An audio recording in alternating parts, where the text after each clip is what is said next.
Hello, my name is Jonathan Parker, your instructor for Comparative Political Systems. We'll do the About Me when we meet as a class. Why am I making this video, might you ask? There is always at least one student in one of my classes who is seeking to register after the semester has already started.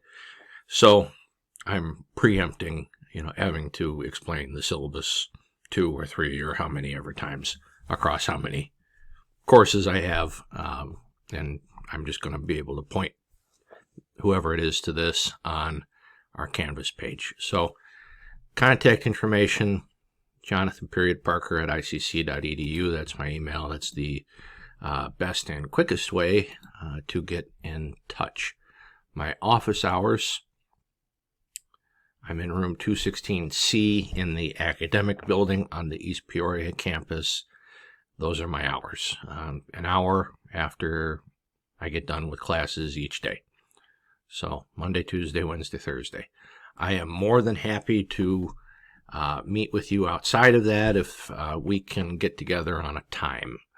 I have a schedule outside of this, and I know you do too, so we can work it out if that's what's needed. I'm willing to meet with you. I've met with a student once at 11 o'clock at night on a Zoom call. I mean, I will help you and facilitate trying to help you in whatever way I can. So if that's Zoom, if that's Skype, FaceTime, whatever you're comfortable with, if we can get together on a time to connect, then that certainly can happen. This I will read verbatim. If you have any questions, comments, or concerns during the semester, please reach out. Remember, teachers cannot read minds. I will not know that you are having difficulty unless you tell me. Again, please reach out if you need help. I've learned quite a bit during my tenure at ICC. Learning how to be a psychic hasn't happened yet. So, reach out. It's your responsibility now as college students to seek out help if it's needed. I'm not going to know if you're confused.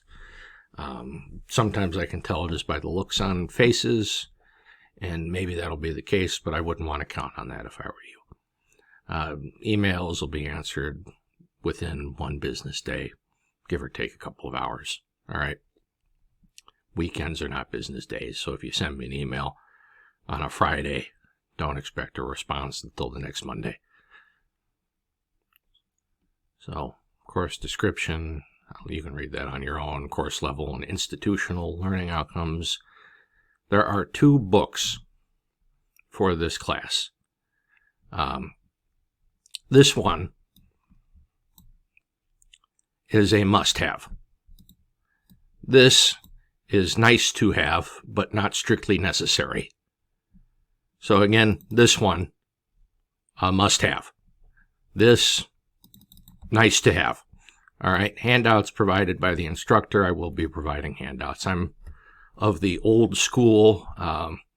The Canvas page isn't going to be, really heavily populated. I use it to the consternation of students and colleagues as still kind of a file dumping site where you'll get material for the test, and I'm not really techie, as you'll come to find out. So you'll get paper handouts. Course policies. As I said, if you need to get a hold of me outside of class or office hours, utilize the email address listed at the top of page 1 of the syllabus. I will try to respond to all emails within 24 hours. Your best bet is to get me after class,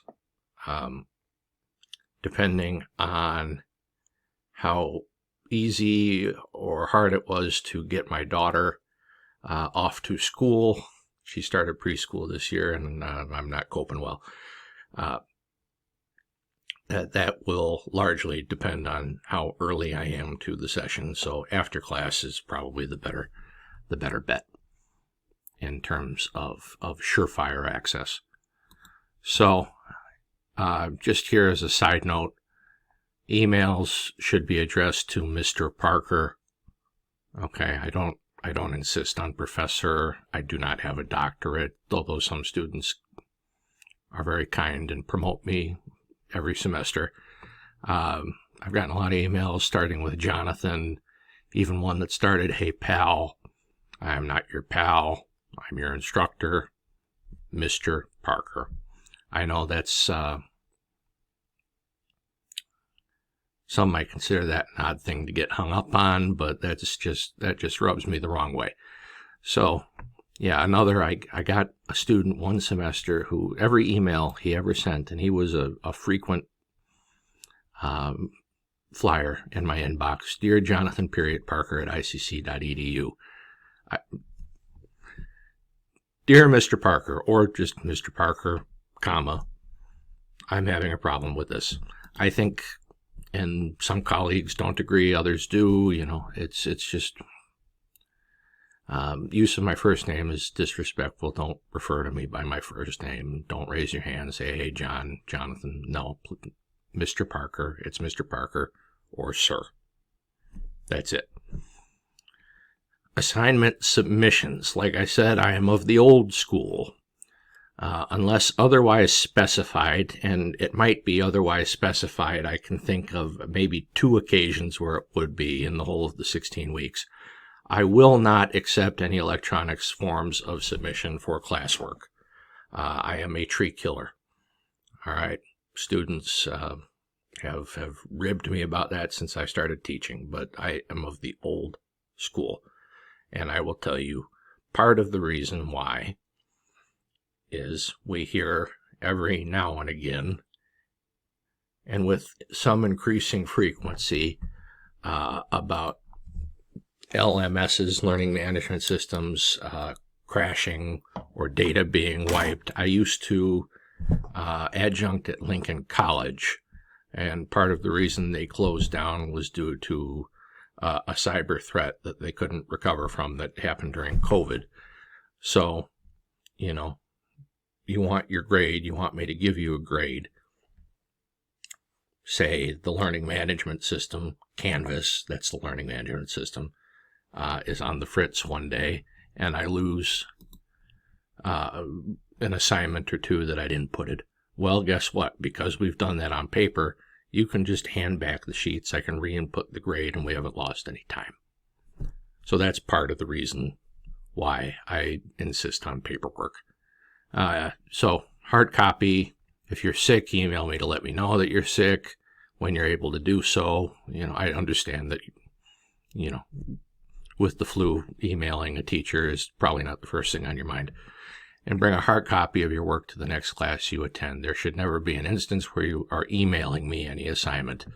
And that's a COVID holdover, because people were emailing all sorts of things to me, and I was losing all sorts of things, and everybody was just pulling their collective hair out.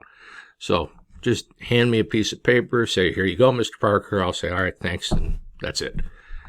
Nope. I've gotten emails in the past stating something to the effect of, "I can't come to the class because I need to study for a test I have later. I'll turn in my work next class. Take it from me, you will not be turning in anything you missed if I receive an email from you like that." I live in the world. I live in the real world.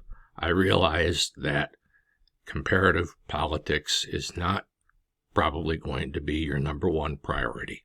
I completely realize that. I am at peace with that. But if you come to me asking for something and saying, "My biology course takes precedence or is more important to me than your class," and students have said this to me, that's just started to irk a little bit. So,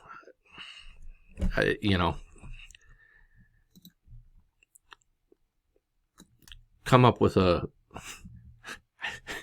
I hate to say it, but come up with a better lie, Academic citation etiquette. Whenever you turn in a written assignment, just cite your sources. If it's not coming right from your head to the paper, cite it. All right. We've all been students once upon a time. When I was getting my MA, when I was getting my graduate certificate so I could teach history classes, I was reading books, articles from learned people that were new to me. And I would use quotes. I would cite the sources correctly. I'm not expecting, you to come into a 100 level class at a community college being a subject matter expert. That would just be ridiculous. All right. I don't rule out that it could happen. I had one once upon a time that was pretty much a subject matter expert, but it's okay. It's appreciated. It's perfectly understandable and advisable, if you don't want to fail, to cite sources when it isn't an original idea from you. Bibliography, at the end of your written assignments, you're required to provide a list of sources that you have utilized for the assignment. I landed upon MLA 9 simply because students don't fight with me much about that one. I've tried APA, I've tried Chicago, Turabian, all. MLA seems to be the one you guys like, and I can live with it, so MLA it is. I've included a template even, so you don't have to even think about it. I know there are 1,000,001 citation generators. This is just one of them. If you have another one that you use, great. Where'd the syllabus go?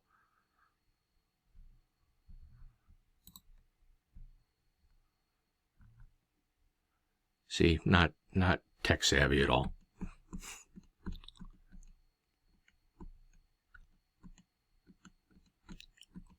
Here we are. All right. So, inline citations are also expected in any writing assignments that you turn in where you have used outside sources. Outside sources I am defining as anything other than the course textbooks. All right. So general guideline, if you have any doubts about whether something needs to be cited, just cite it. Just cite it. Don't take chances with your grade. I'm a stickler for citations. I have never, ever, ever taken off points because somebody has excessively cited something. I just take the red pen. You didn't need to cite that. And, you live and learn. But you're never going to lose points because you've oversighted. I just want to make that very clear.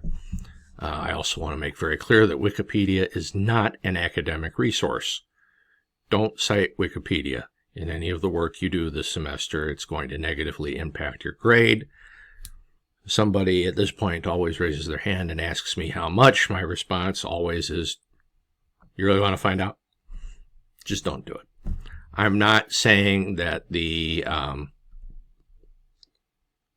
links to articles at the end of many of those entries can't lead to some great things, because, again, I live in the world and realize that they can. But I should never, you're going to,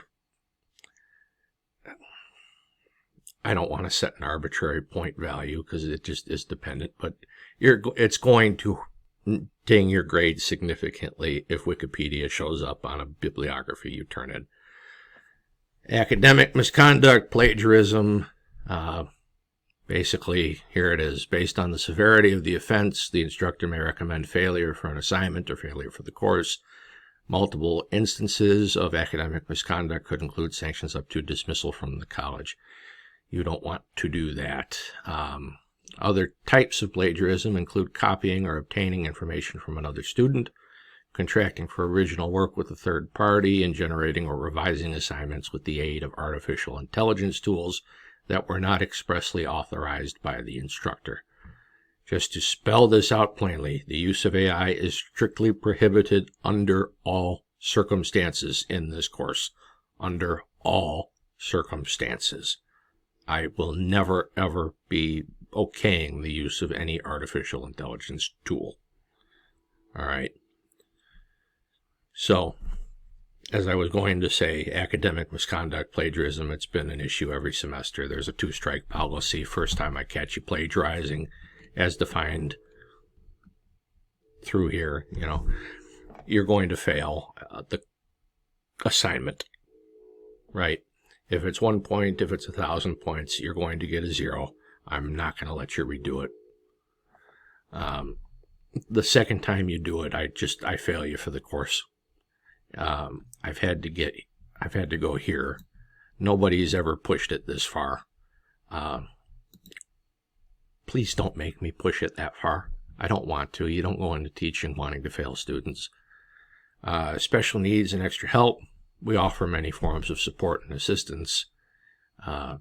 Really very cool. I've spent a little bit of time learning about some of these things, and some of them I didn't even know we had, but this is definitely a link worth exploring. You can get help with really anything, academic, the library.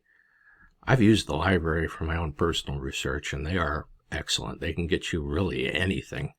I wanted a rare book that was published in 1920 for a paper I was doing once. They got it within the week. They got it. So, I can't recommend the library highly enough. Appointment scheduling, transfer planning, career center, you have a student success advisor, anything, mental health and wellness. I'm told the counseling services here are pretty darn good. Access services, student life, it's all, there's something for everybody. So check it out. It's definitely worth a click. Late submissions, I do not, as a rule, accept late work. I'm not inhuman. Again, I live in the world. The standard exceptions, if you're seriously sick, if there's, God forbid, if a family member passes away, any number of things that you and I can't think of here right now that I hope never happen to anybody, but I recognize that things do happen. If there is a genuine situation that is preventing you from completing coursework, tell me about it. If you have proof to back up your story, I would bring that. But I've never, once I found one was making it up, but I've never said no to an extension if it was merited under those circumstances. Now, if you're doing the thing I was talking about earlier and say, well, Mr. Parker, biology is more important to me than you and your class, which has been said to me, no, the answer was going to be, well, then you will not get a good grade in my class if you're not going to do the work. But if it's merited, if something does happen, and I hope nothing does, I hope we can all just get through the semester and all be happy and healthy, then talk to me. I've never said no. If you come with me, like I said, I went to a Chris Brown concert last night, or I had other homework to do, I'm not going to let you have it. Standard 10-point grading scale, methods of presentation. Because the subject matter is new to a lot of you and is probably a little bit more niche, there is a lot of me talking. When I've run this class, I've managed to get pretty good discussion going, but that's entirely up to you. So, I love to discuss. I want to discuss. I learn new things when you and I talk. I've never visited Russia. There was a student I had once who was from Russia, and we had a very informative dialogue about the form of government, what life's like there. It was wonderful. So, I'm not the only one who can teach us something. So speak up. We all want to hear what you have to say. So attendance policy, you're expected to attend class each week. you've signed up for the class. You know, if you don't come to the class, you're quite literally flushing money down the toilet. Attendance is defined as completing classwork, doing homework assignments, and attending lectures. There is a 100-point grade attached to you showing up to class to encourage attendance. So there's this green binder. I chose it because it looks a little more obnoxious in person than it does over the screen here. And it's going to have a sign-in sheet. All right, and you just come up and sign your initials next to your name for that class period.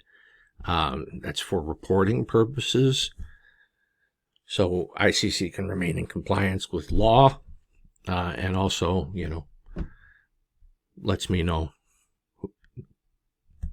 what grade I ought to be giving you for this when you come to the end of the semester. If you do not sign in for a class, you weren't present. Just here at ICC, at the moment I'm recording this, there are over 80 of you. I think when all is said and done, I'll have pretty close to 100 just here at ICC. So I'm not going to remember where you specifically, whoever's watching this, was on August 19th, the first day of class. I'm just not going to remember that. So, you know, I'll look in this obnoxious green binder, see that so-and-so was here on such and such a day. Okay, no problem. The college handbook, so sign in. That's something you need to do and get in the practice of, just signing in for a class. When it comes time to determine attendance, I'll look at the binder, I'll look at Canvas to see what assignments that you've turned in, that I've inputted. You can't miss lectures and not turn in homework and expect to stay in and succeed in the course. The college handbook states that 5% of classes missed during a semester constitute an excessive number of absences for a class and may merit being dropped. That's only 1 week. 2 class periods. All right, this will be the guideline I'll use when determining non and never attenders. I've had to drop students in the past for excessive absences. Like one student once in a summer semester of mine, way back when I first started, went to a bachelorette party in Cancun. Came back 2 weeks later, told me that was where she had been. And say, what do you want me to do with that? No, I cannot help you. You've missed a quarter of the class because summer classes are only 8 weeks. So just come to class, do the right thing, do the work. You're going to be fine. Takeaway, keep an open line of communication with me. You'll be fine. You'll learn something from this class. You might even enjoy yourself. Stranger things have been known to happen. So here's the part you all care about. Classwork, homework, 30% of the grade. There's some stuff in here we'll talk about in a minute. Attendance, I've explained. There'll be a term paper. I'll discuss this with you. Don't worry about it right now watching this. It's not going to be due till towards the end of the semester anyway. That is 20% of your grade. The tests add up to 50%, 1, 2 in the final. Don't worry about this. We'll talk about this later. Some semesters I've been able to do it, others I haven't. Miscellaneous. It is not my responsibility to chase you down to make sure you're keeping up with your work. If you're new, in college, if you don't turn in an assignment, I don't say anything, right? I just put in a 0. If I said it was due on the 19th and you turned it in or didn't turn it in at all, I'm not coming after you. I just put in a 0. And that is college. It's college 101, really. It's your responsibility. Writing. Scores for written work will depend on form as well as content. You must maintain a formal tone that one would expect in academic work. Please check spelling, grammar, punctuation, and capitalization before you turn something in. Okay, so what does that mean, Mr. Parker? In plain English, the more you make me act like an English teacher when reading a piece of work, the lower your score is going to be. So I've had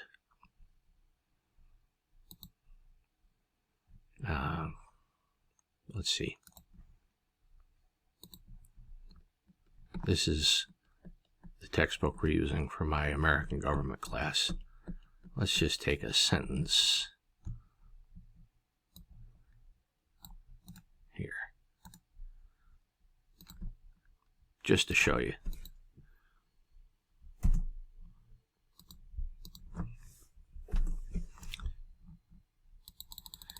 In American Government 3E, 3rd edition, most art contains attribution to its title, creator, or rights holder, host, platform, and license within the caption. Because the art is openly licensed, anyone may reuse the art as long as they provide the same attribution to its original source. So sometimes I'll get something like this.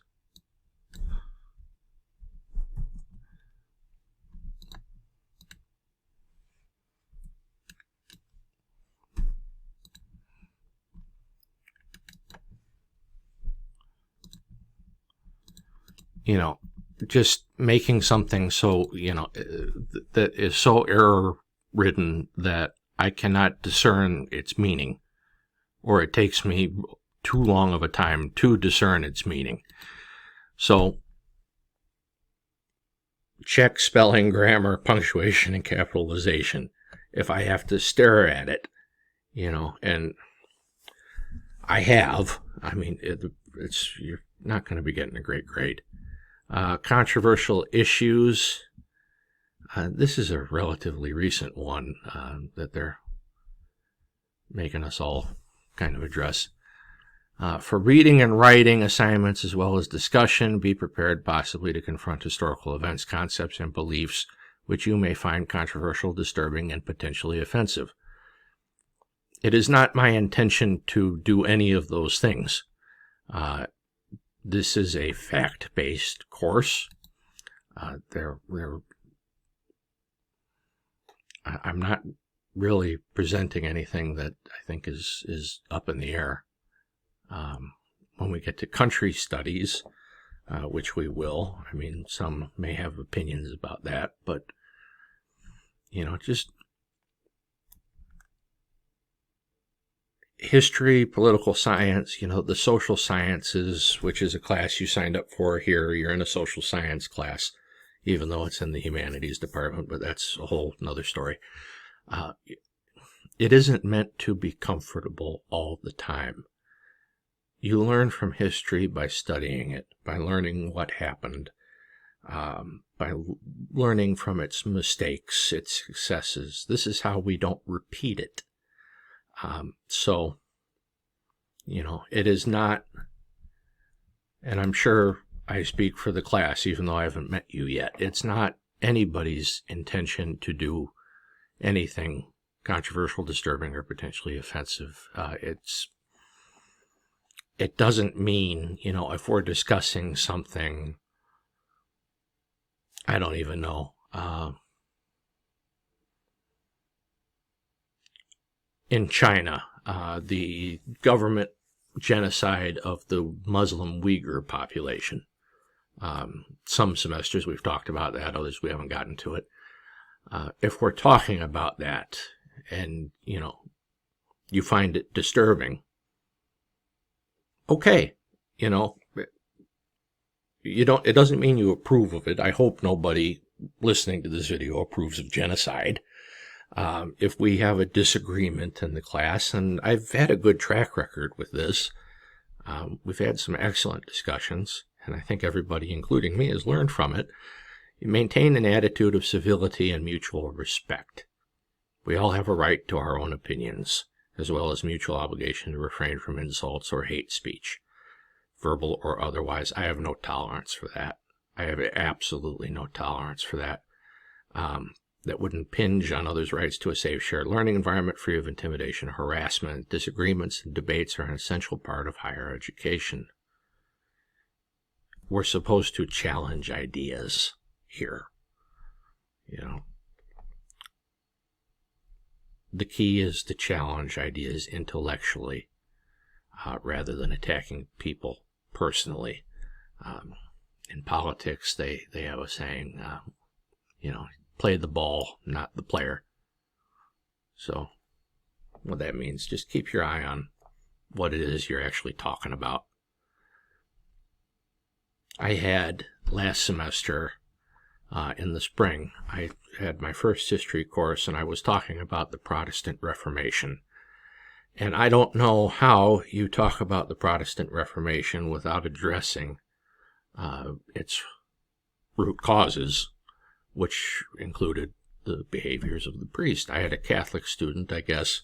I don't know, because this all happened, before I was getting finalized rosters of anything, get offended and accuse me of, being a bigot.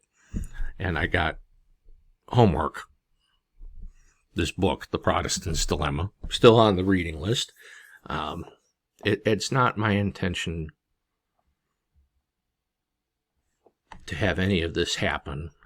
It's also your responsibility, to say something if you're bothered. Usually, okay, that's good. That means you're engaged with the material, but it was not, like, in that instance, my intention to do anything other than talk about the Protestant Reformation. So, enough said on that. So the material we cover in this class is new to many, if not all of you. I'm more interested in you paying attention in class and participating in our discussions than worrying about the next test or quiz. As such, all tests or quizzes given in this class will be take-home and will be given out at least 1 week before they are due. This particular segment is something I'm reconsidering.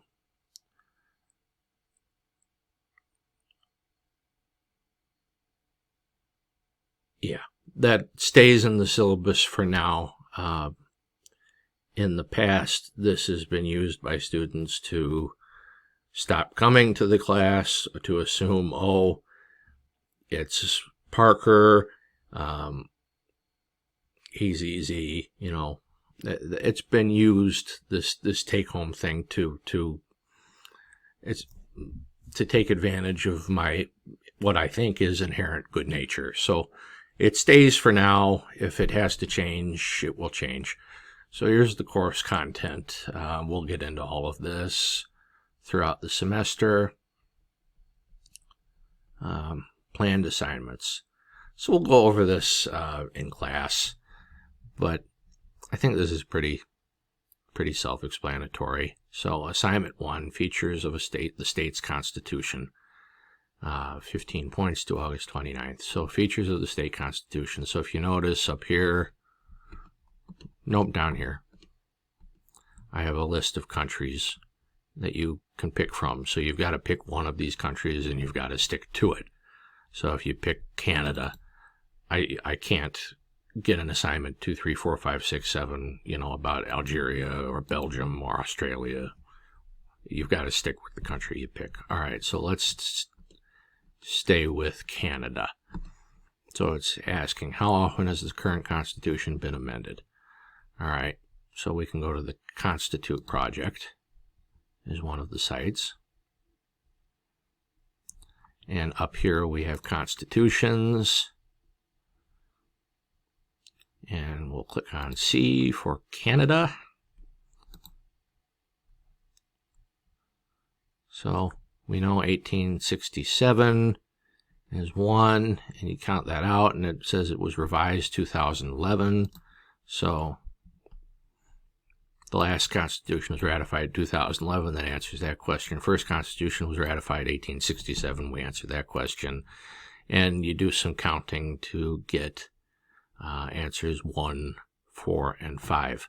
These two sites, Freedom House and Constitute, are the only sites I think you need to answer these questions that I pose, and it's just the point of this assignment series is to get you familiar in looking at countries' constitutions and ways of governing that are not that of the United States. So, again, the partner debates to be determined. This,